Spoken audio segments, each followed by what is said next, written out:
Allah wa asyhadu anna Muhammadan abduhu wa rasuluhu alladzi la nabiyya wa la rasula ba'dah. Allahumma shalli wa sallim wa barik ala Muhammad wa ala alihi wa sahbihi wa man tabi'ahum bi ihsan. Amma ba'd. Surat Al-Baqarah ayat 197.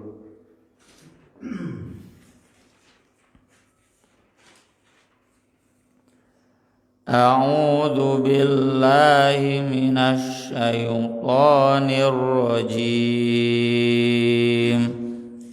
A'udzu billahi minasy syaithanir rajim. Al-hajju ashhurum ma'lumat.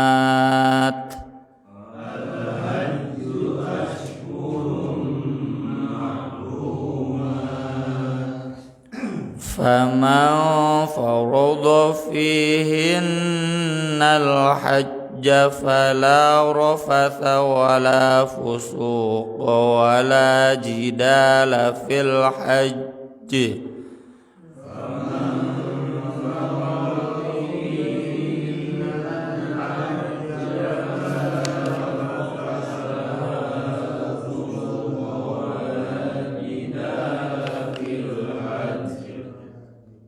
tasdid jadi dipantulkeun. Wa ma taf'alu min khairin ya'lamhu Allah. Wa ma yaf'alu min khairin ya'lamhu Allah. Wa tazawwadu fa inna khairaz zadi taqwa.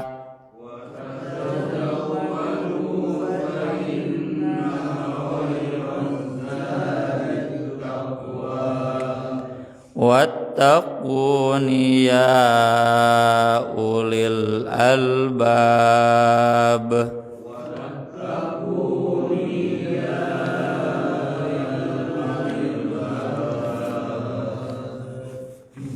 Ayat lah mengawihan hiji dua tilu. Al-hajju ashhurum ma'lumat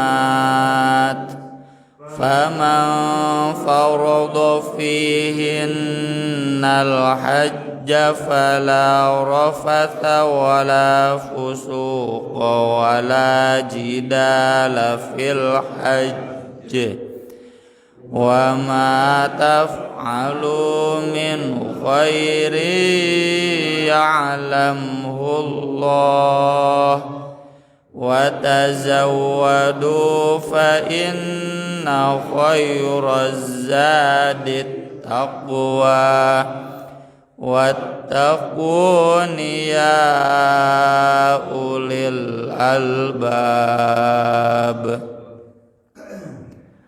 Al-hajju haji itu ashhurun bulan-bulan ma'lumat yang diketahui. Faman maka siapa yang farodo telah memfardukan, telah mewajibkan, telah menetapkan fihinna pada bulan-bulan itu al-hajja akan haji fala rofatha maka tidak boleh rofath, semua hal yang menjurus pada jinah hubungan suami istri, wala fusuqo tidak boleh fasik, wala jidala dan tidak boleh berdebat fil haji selama ibadah haji. Wa ma taf'alu dan apa yang kalian lakukan min khairin dari kebaikan apapun ya'lamhu Allah pasti Allah akan mengetahuinya. Wa tazawwadu dan berbekallah kalian, fa inna karena sesungguhnya khaira sebaik-baik azad bekal at-taqwa yaitu takwa. Wattaquni dan takwalah kalian kepadaku ya ulil albab wahai orang-orang yang memiliki akal atau hati. Karena dalam konsep Islam akal dan hati itu satu kesatuan. Hakikatnya ruh, ada unsur merasanya, ada unsur berpikirnya dan gak bisa dipisah. Kayak ayat Quran, lahum qulubul la yafqahuna biha, hati yang tidak bisa memahami fikih. Kok hati memahami? Ya kan hati juga ada unsur berpikirnya. Atau di surat Al-Hajj, fatakuna lahum qulubu ya'qiluna biha, hati-hati yang mereka bisa berakal, berpikir dengannya. Ya ulil albab itu ya pinter, ya hatinya lembut. Makanya di surat Ali Imran juga alladzina yadhkuruna Allah qiyaman wa qu'udan wa 'ala junubihim wa yatafakkarun. Jadi bukan zikir saja tapi juga mikir. Ya ulil albab. Ini pas ya kalau dikaitkan dengan haji. Kenapa? Karena ibadah haji itu memang menuntut pikiran dan perasaan, ya. Pikiran dalam hal manajemen keuangan, ya. Bagaimana kita memanage keuangan dari sejak awal menikah agar bisa haji. Meski tentu ujung-ujungnya kemampuan, ya. Nah, kemampuan kan syaratnya man istata'a ilaihi sabila. Cuma jangan sampai kita termasuk yang sebetulnya mampu tapi gagal dalam manajemen keuangannya. Katingali lain jelema miskin tapi teu bisa haji. Nah, jangan seperti itu. Ini butuh ulul albab, ya, butuh orang yang cerdas bagaimana memanage keuangan. Orang lain menilai kita bukan orang miskin tapi teu bisa haji. Nah, ini tentu minimal buat diri kita lah, ya. Teu kudu nyalahkeun batur. Jadi saya memang menjelaskan ini selalu agak hati-hati. Tapi kalau ke pemuda mah sok nyarekan we maneh mumpung ngora keneh, nya. Duit teh lain mikiran jang imah jang mobil, da rukun Islam teh lain imah jang mobil jang haji gitu. Jadi hari ka bapak-bapak mah beli teu wantun, beli kasar teuing. Apalagi nanti kalau kemudian kita tujukan kepada orang lain, enggak, minimal buat diri kita, ya. Kita dituntut untuk jadi ulul albab yang cerdas, juga punya perasaan, ya, mendahulukan mana yang prioritas, ya. Meski tadi ya man istata'a ilaihi sabila, tidak terbayang kalau haji semua bisa. Ayeuna penduduk Indonesia sebut saja 250 juta. Kalau semuanya mampu, sedangkan kapasitas Masjidil Haram 2 juta, cing sabaraha tahun nganterina. 250 juta dibagi 2 meureun 125 tahun. Ya, urang daftar teh ada goan 125 tahun. Jadi ada hikmahnya juga. Jadi bapak-bapak yang sudah bisa haji itu harus bersyukur ya kepada yang tidak haji. Karena mun kabeh ini haji sabeunghar-beungharna ge moal bisa gitu, kudu ngantri. Al hajju asyhurum ma'lumat, haji itu bulan-bulan yang diketahui, yaitu Syawal, Dzulqa'dah dan 10 hari Dzulhijjah. Ini maknanya ada 2. Yang pertama, haji itu yang paling utama pada bulan-bulan yang sudah diketahui. Apa yang dimaksud haji di sini? Ya mulai ibadah haji. Mulai ibadah haji itu ihram. Jadi sebaiknya ihram itu mulai Syawal minimal, Dzulqa'dah, Dzulhijjah, mulai ibadah haji. Ihram pakai kain ihram, ya, masuk miqat. Tapi menurut pendapat ulama yang ini sepanjang tahun pun boleh ya, cuma lebih utama asyhurum ma'lumat. Jadi ihram haji di bulan Muharram misalkan boleh menurut pendapat ini atau 1 tahun nya ihramna. Yang kedua, ini yang ditegaskan oleh Imam Syafi'i berdasarkan penjelasan dari Ibnu Abbas dan Jabir, haji itu hanya bisa dimulainya ihramnya di bulan-bulan yang diketahui, yaitu Syawal, Dzulqa'dah, 10 Dzulhijjah ya. Di luar itu nggak boleh ya, jangan dulu dimulai ibadah haji itu. Jadi harus dimulai itu di bulan Syawal. Bagi kita mungkin hari ini agak sedikit aneh, tapi kalau bagi orang tua kita dulu ya, yang namanya ibadah haji itu kan 1 tahun ya, kanu kapal laut ngadagoan angin ya, angin muson barat, angin muson timur tahunan kan. Jadi perjalanan ibadah haji itu sampai 1 tahun, makanya kita dengar baca kan sejarah Kiai Haji Ahmad Dahlan, Kiai Haji Hasyim Asy'ari ya. Kalau Hasan enggak. Kiai-kiai itu mereka datang ke Makkah plus belajar, engke balik nanti tahun berikutnya karena memang lama perjalanan di laut. Nah, ini meskipun perjalanannya menempuh hampir 1/2 tahun, tapi ihramnya harus dimulai sejak bulan Syawal. Dan di kita sendiri kloter di Indonesia mulai berangkat itu di bulan Syawal ya, 40 hari kan di bulan Syawal. Jadi mana yang paling tepat? Kalau bab haji itu Ibnu Abbas dan Jabir paling kuat, karena hadis-hadis seputar haji manasik yang paling lengkap itu Jabir, kemudian Ibnu Abbas. Terlebih kalau kita perhatikan jaminan dari Nabi ya, penafsir Al-Quran yang langsung distempelan ke Nabi itu kan Ibnu Abbas. Maka dari itu guru-guru kita juga dalam kaidah turukul istinbatnya, kalau ada perbedaan pendapat para mufassir, maka yang lebih tepat dipakai pendapat Ibnu Abbas. Di al-hajju asyhurum ma'lumat itu ibadah haji mulainya harus minimalnya dari bulan Syawal, jangan dari bulan Ramadan ya. Sekarang kan banyak ya yang umroh Ramadan terus terbalik ya, langsung ke haji, dan di sana susulumputan karena pisah itu kan 40 hari susulumputan tongkap panggihku pihak imigrasi ya. Ayat ini dulu ada yang menyelewengkan ya, seorang tokoh dari ormas Islam tuh disebutkan lah.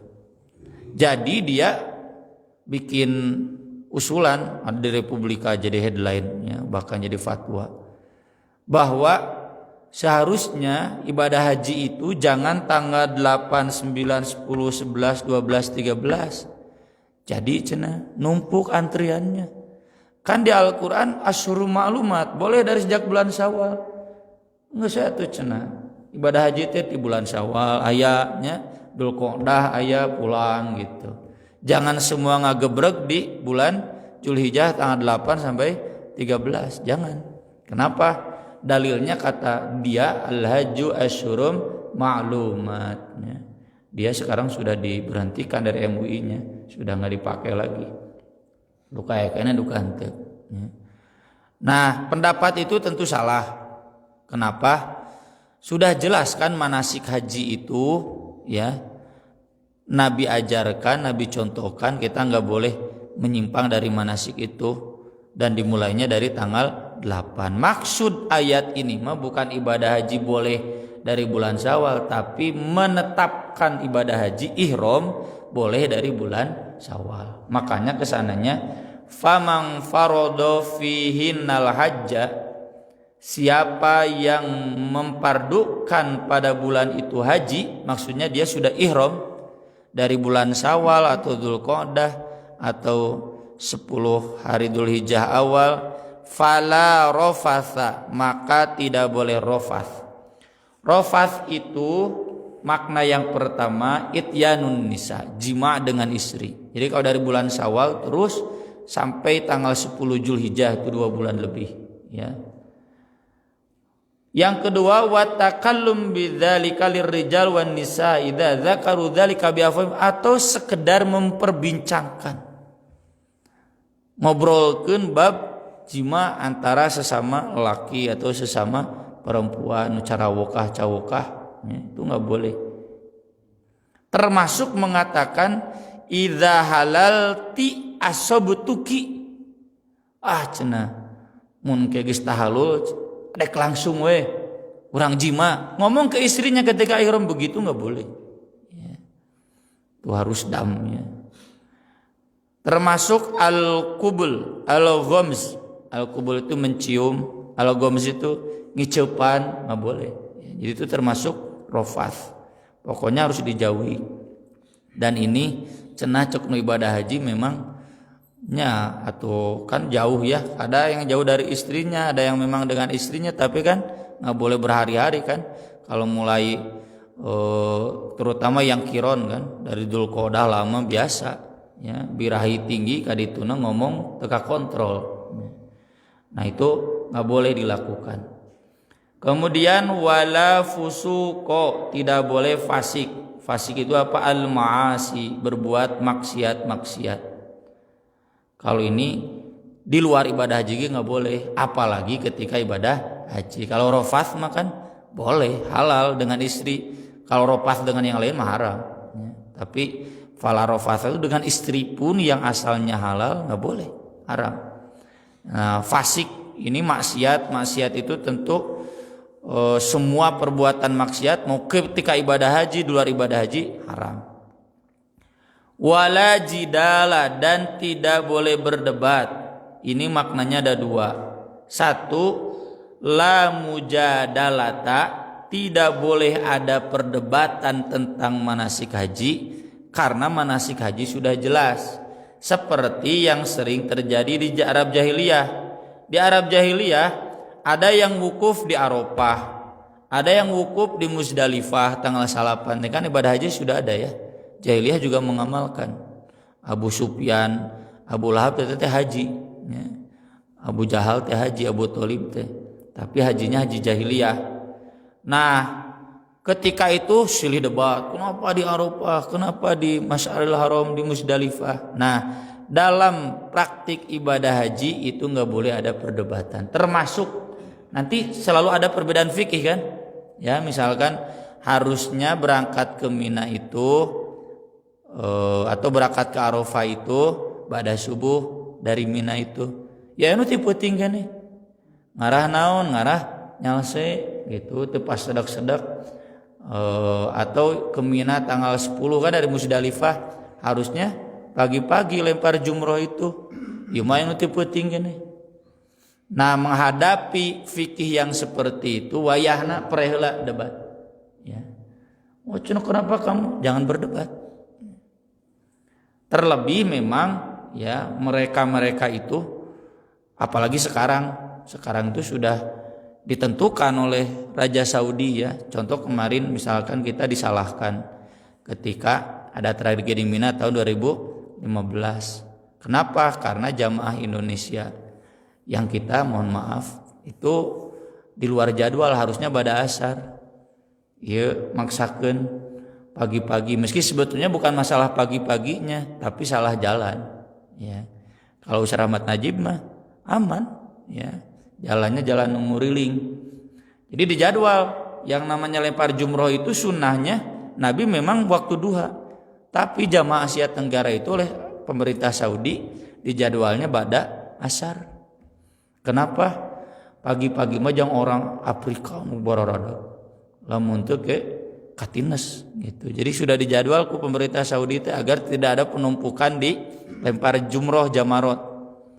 Nah, menghadapi seperti itu nggak usah ada perdebatan. Kalau kita bisa pagi-pagi silakan, itu yang terbaik.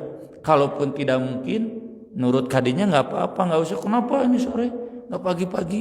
Wayahna ke ibadah haji mah wala jidala fil haji. Yang kedua, yang dimaksud jidal di sini mukhasomah. Mukhasomah itu bertengkar, parere umum, ya, berseteru. Selalu ya, jangankan ibadah haji atulah ngurus kurban. Aya we piomongan teh kan, ya. Karena melibatkan banyak orang, apalagi nantinya muka seret ya. Orang Turki, orang Afrika pan, wah atau boga rasaan. Nah, kita kemudian ngajak berantem, berkata kotor, itu termasuk jidal, membatalkan ya. Minimalnya membatalkan pahala haji jadi hilang. Nah, jidal ini sebetulnya sah, ya halal di luar haji. Tapi kalau ketika ibadah haji nggak boleh. Misalkan kita kan mendebat seseorang mendolimi kita, boleh ketika di luar ibadah haji. Ke ibadah haji mau ya. Aturan ini tentu hikmahnya sangat besar. Karena kalau tidak ada aturan ini, pas ya jadi kerusuhan ibadah haji teh. Bayangkan 2 juta orang. Ya. Kita pernah demo wae karena demo nya 2 juta paling ribuan ge henteu ratusan hese nu ngaranna ngatur jelema nya hayang nyarekan we gitu masih diatur teh. Apalagi nanti ketika ibadah haji ini buat pembimbing jangan jidal, juga buat yang dibimbing itu selalu karakternya nyalahkan pembimbing, hayang nate masean pembimbing karena ketidakpuasan wayahna. Kalau sudah ihram wala jidala fil hajj. Wa ma taf'alu min khairi ya'lamullah, dan apa saja kebaikan yang kamu amalkan Allah pasti mengetahuinya. Ini jadi sebaliknya, udah jadi jangan banyak pasea, jangan banyak fasik, jangan melakukan rofas, isi dengan zikir apapun amal-amal baik. Wa tazawwadu fa inna khairaz zadi taqwa. Ini terkait orang-orang Yaman. Orang Yaman itu kalau ibadah haji mereka tidak bawa bekal. Alasannya apa? Kita kan mau datang ke rumah Allah, masa Allah tenyuguhan? Kita kan mau datang ke tanah suci yang penuh berkah, masa kita nggak dapat apa-apa? Nah, kalau ada yang ibadah haji seperti itu, ya, punten ibadah haji backpacker itu sudah melakukan pelanggaran. Soalnya kan di itu kita nyusahkan, ya, kecuali yang backpackernya betul-betul mandiri, makannya sudah siap. Kada di itu teman, anggeroe minta kanu jamaah haji lewat negara cateringna dan sebagainya, tidur kete nyokot jatah anu mayar resmi gitu kan negara. Nah jadi orang-orang yang ibadah hajinya atau yang tidak lewat kuota ya, mereka backpacker itu kan mandiri, sah asal betul watazawwadu, berbekal, wajib berbekal.